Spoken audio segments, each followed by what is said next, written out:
Bonjour Jacques. Bonjour Patrick. Le fait est qu'on ait de moins en moins d'hépatite C, mais par contre, est-ce que tu as vu des études sur le suivi à long terme des patients qui ont une hépatite C? Et qui ont été traités, effectivement, ce qui représente pour nous beaucoup de patients, des patients qu'on a traités avec succès et qu'il faut maintenant surveiller ou ne pas surveiller.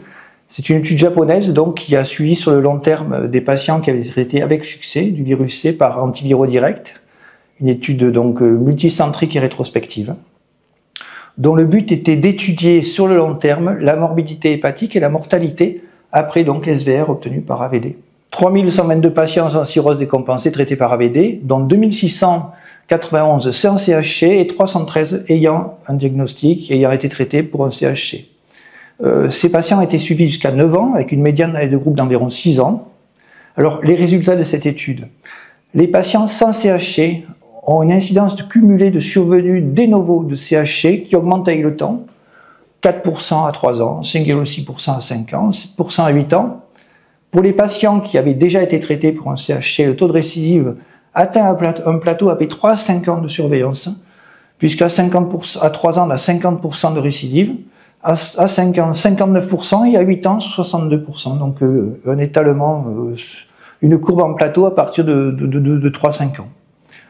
Ce qui est intéressant aussi, c'est qu'aucun patient de plus de 50 ans n'a développé de nouveau un CHC, c'est-à-dire un patient qui n'avait pas d'antécédent de CHC, qui avait moins de 50 ans, n'en a pas développé dans l'étude.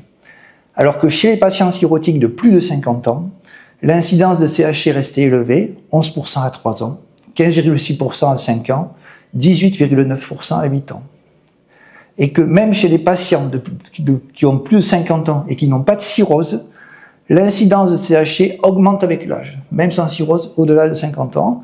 Elle est de 1,8% entre 50 et 59 ans. Ça augmente encore un peu, même significativement, à 5,5% après 60 ans, pour atteindre plus de 8% au-dessus de 75 ans. Les causes décès. Dans le groupe CHC, c'était dans les 3 quarts du temps une récidive du CHC.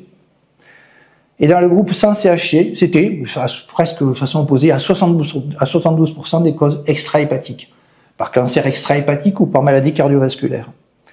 Donc la conclusion de cette étude, c'est que le traitement par AVD, sur le long terme, confirme la diminution de la mortalité et de la morbidité hépatique, et permet d'identifier finalement chez des patients à risque, un autre groupe de patients à risque à surveiller pour le CHC, outre les cirrhotiques sans le connaître, ce sont les patients de plus de 60 ans qui sont à risque de développer un CHC et doivent être surveillés de la même façon que les cirrhotiques. Okay. Une étude très intéressante, je te remercie Jacques. Merci.